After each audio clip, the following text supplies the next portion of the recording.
Good morning everyone welcome and welcome back to my mini vlog. केमन आछो तोमरा सबाई? आई होप सबाई खूब भालो आछो। भोर 6टार समय आमरा तारापीठ जाওয়ার उद्देश्ये बाड़ी थेके बेरिয়েছিলাম। प्राय 4 घंटा जार्निर पर आमरा फाइनली पौঁছালাম तारापीठे। रूमे पौঁছে स्नान टान करे एकदम रेडी हয়ে নিয়ে চলে গেছিলাম মায়ের মন্দিরে। আর আমাদের রুমটা ছিল মায়ের মন্দির থেকে একদমই কাছে, তাই জন্য খুব একটা যেতে প্রবলেম হয়নি। এই সুন্দর পদ্ম ফুলের মালাটা আজকে মাকে পরানো হবে, যেটা 151টা ফুল দিয়ে গাঁথা ছিল।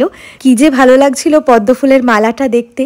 তো যাই হোক, আমরা আজকে সব মেয়েরাই শাড়ি পরেছিলাম আর ছেলেরা পরেছিল পাঞ্জাবি। প্রায় 10 বছর পর আমি আবার এলাম তারাপীঠে। তো আমার তো ভীষণ ইচ্ছা ছিল যে তারাপীঠে এসে মায়ের দর্শন করব, মাকে পুজো দেব। লাস্ট 2 বছর ধরে আমার তারাপীঠ আসার ইচ্ছাটা খুব বেশি বেড়ে গেছিল। তো বাবি যেহেতু খুবই ছোট ছিল, তাই ওকে নিয়ে আসার রিস্কটা নিতে পারিনি। আমাদের দিদিভাইয়ের বিয়ের পরপরই প্ল্যান হয়েছিল যে আমরা সবাই মিলে তারাপীঠে আসব। তো ফার্স্ট টাইম আমি আর সায়ন একসঙ্গে মায়ের পুজো দেব, আর সাথে আমাদের বাবিও রয়েছে। সেই জন্য এত ভালো লাগছিল, মন থেকে প্রচন্ড একটা আনন্দ হচ্ছিল। ফ্যামিলি সকলে মিলে যখন একটা জায়গায় কোথাও যাওয়া হয়, সেটা ঘুরতে যাওয়াই হোক বা পুজো দেওয়াই হোক, সেটা যে এত আনন্দ হয় তোমাদেরকে বলে হয়তো বোঝাতে পারবো না। মন্দির যেহেতু 12টা থেকে 1:30টা পর্যন্ত বন্ধ থাকবে, কারণ সেই সময় হবে মায়ের ভোগারতি, তখন এন্ট্রান্স যেহেতু বন্ধ থাকবে কমপ্লিটলি, সেই জন্য আমরা তখন ঢুকতে পারবো না। তাই আমরা চেষ্টা করছিলাম যত তাড়াতাড়ি রেডি হয়ে মায়ের মন্দিরে পৌঁছে মায়ের দর্শন করা যায়। বাট আজকের দিনটায় প্রচন্ড ভিড় হয়েছিল, যেহেতু সানডে আর সামনেই হোলি আসছে, সেই কারণে তারাপীঠের মন্দিরে আজকে জাস্ট অসংখ্য মানুষের ভিড় ছিল। এতক্ষণ ওয়েট করার পর যখন ফাইনালি মন্দিরের সামনে আসলাম, তখন যেন মনে একটা আলাদাই শান্তি এলো। আজকে অনেকগুলো পুচকুকে দেখলাম যাদের আজকে মুখে প্রসাদ হচ্ছে। এনিওয়ে, আজকে ভীষণ সুন্দরভাবে পুজো দিয়েছি, আমাদের পুজো দেওয়া কমপ্লিট। এবার আমরা যাচ্ছি রুমের উদ্দেশ্যে।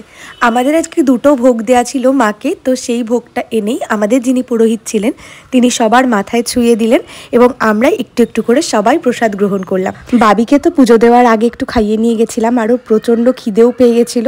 তো এখন অলমোস্ট 3:30 থেকে 3:45 মতন বাজে। আমরা তো মন্দিরে গিয়ে লাইনে দাঁড়িয়েছিলাম, তাই সেখান থেকে বেরোনো পসিবল ছিল না, অনেকটাই বেলা হয়ে গেছে। আর বাবির প্রচণ্ড খিদে পেয়ে গেছে, তাই বম ওই মায়ের প্রসাদটাই বাবিকে খাইয়ে দিচ্ছিল, মানে মায়ের ভোগটা আর কি। এরপর আমরা চলে গেলাম লাঞ্চ করতে, আর লাঞ্চের মেনুতে অনেক কিছু ছিল। আমরা ভেজ থালি অর্ডার দিয়েছিলাম। মেনুতে ছিল লেবু, ভাত, ডাল, ঝুড়ো আলু ভাজা, ধোকার ডালনা, ফুলকপি আলুর তরকারি, আর লাস্টে আমাদের পনির অর্ডার করা ছিল, তো সেটাও নিয়েছিলাম। শেষ পাতে ছিল চাটনি, পাঁপড় আর মিষ্টি দই। লাঞ্চ কমপ্লিট করে খেলাম একটা আইসক্রিম, আর এই আইসক্রিমটা আমি ফার্স্ট টাইম ট্রাই করছি, খেতে দুর্দান্ত ছিল। তারাপীঠের মন্দিরের পাশেই যে মার্কেটটা ছিল, তো সেটা এক্সপ্লোর করছিলাম, কেন কি আমরা কিছুক্ষণ পরেই আর বেরিয়ে যাব একটু ফ্রেশন আপ হয়ে। দেন আমরা চলে এসেছিলাম এই শপটাতে, এখান থেকে কয়েকটা জিনিস নিয়েছিলাম। মায়ের জন্য এই কমণ্ডলটা নিয়েছিলাম। আর রুমে এসে ফ্রেশ হয়ে আমরা বেরিয়ে পড়েছিলাম আমাদের বাড়ি আসার উদ্দেশ্যে। তো মাঝপথে দাঁড়িয়ে আমরা সবাই মিলে ডিনারটাও করে নিলাম। ডিনারে খেয়েছিলাম রুটি, তড়কা আর স্যালাড। তারপরে লাস্টে খেয়েছিলাম 1 কাপ চা। এই দোকানের চাটা জাস্ট অসাধারণ বানায়। তো অনেকটা জার্নি করে এসেছি বলে আমার প্রচণ্ড মাথা ধরে গেছিলো, তাই 1 কাপ চা খেলাম। এই দোকানের রাবড়িটা খুবই ফেমাস, তাই জন্য সেখান থেকে একটা রাবড়ি নিয়েও ট্রাই করলাম, খেতে দুর্দান্ত ছিল। So that's it for today's mini vlog. Stay tuned, by.